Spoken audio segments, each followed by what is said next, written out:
back on Morning Drive, and yes, we are celebrating Design Week while helping you play better off, because maybe your golf course at home, tight lies, or narrow fairways that test your accuracy off the tee. We want to help you with the challenging shots to lower your score. We welcome in John Webster, the Director of Instruction at the beautiful Breakers, Palm Beach, Florida. Good morning, my friend. How are things? Hey, good morning, Tim. Everything's great. Good. Great to spend time with you, especially this week, Design Week. But the folks remember thinking, wait, design, how can that help me be a better golfer? Well, man, think of last week, what Justin Rose was doing. I mean, you look at those tough chipping areas on the grass where it gets snagged and the wedges get caught. He used 3-wood. So, yeah, I mean, depending on what course you're at, certainly there's different things that really make you do a few different things. Okay. Knowledge is power. So we've asked the viewers, because they have some questions for you, maybe some toughest shots at their home course. We have Chris, for example, weighing in.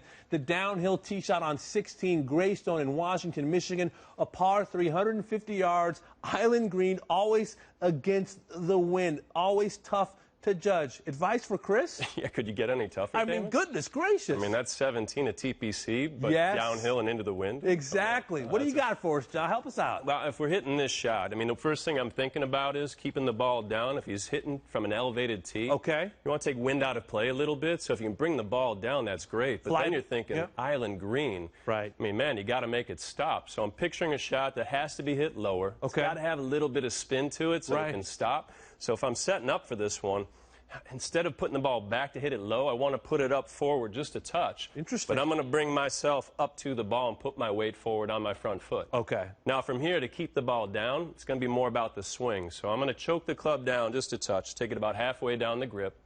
And on my follow-through, I need to shorten or abbreviate that follow-through just a little bit. So if I'm going to hit this, I want it low, maybe even a cut. So this is a tough shot, no doubt about it. He's picked a tough one. Right. So if I'm going to hit this, once again, I'll step in, ball forward just a little, keep a little weight to the left shoe or my front shoe, choke the club down just a bit, and then on the finish, cut it off.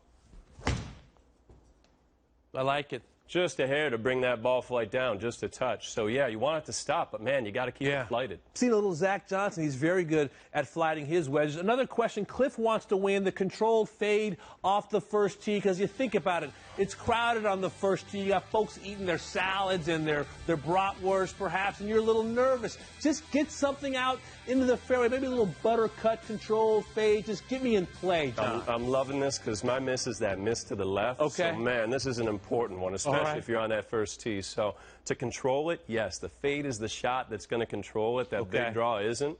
You can talk to the fade, not the hook. Exactly. So again, for setting up to it, setup's key. So I'm going to take the ball position. I'm going to put it down on a little shorter tee. That takes away from the height. Sure. Bring it down a little bit lower.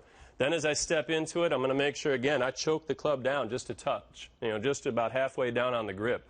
Now for this one, if I don't want it going left, I'm going to move the ball forward just a little bit. And that's going to give me the ability to come a little bit from out to in. I'm going to actually cut across the ball just a little bit. Ooh, okay. Now in the finish, I'm picturing Arnie.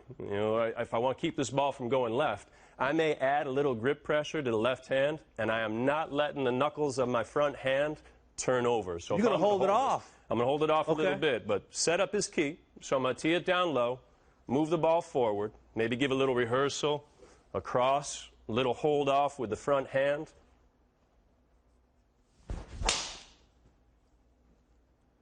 Hustle on back. Look at it, hustling on back to the right. Keep turning. Applause, applause. Thank Everyone you, is happy. I'm happy. Charlie. The butter cut. Now listen, we're having some fun this morning. Fashion, we showed you in the robe, but fashion, it means a lot to you in this Design Week. You like to look comfortable but feel good. I mean, this is a great shot here. Look at you. Yeah, I appreciate that. You get a good laugh. My friends like to give me a little ribbon on that one. But yeah, you want to look right. You want to look professional. Yeah. You want to be athletic. So to me, clothing is important. It helps you feel good. It does, and this is a lot of fun. I love the robe shot. Do you remember what you were doing? Were you going to grab a coffee? You got the morning papers there. I mean, you're having a lot of fun out there. I was just thinking, I hope not too many people see it. Exactly. And then there you are on the horse. Well, listen, folks, it's been great having you in, John. Next week, this is obviously indoor practice month. John will be back to help you. There's a lot of drills that you can do this week. He'll have drills for you on Golf Channel Academy's Facebook and Twitter pages. And to hire John or find a coach in your area, go to golfchannelacademy.com. Thank you, my friend. We will see you next week. Right now, we send it to Charlie and to Jeff.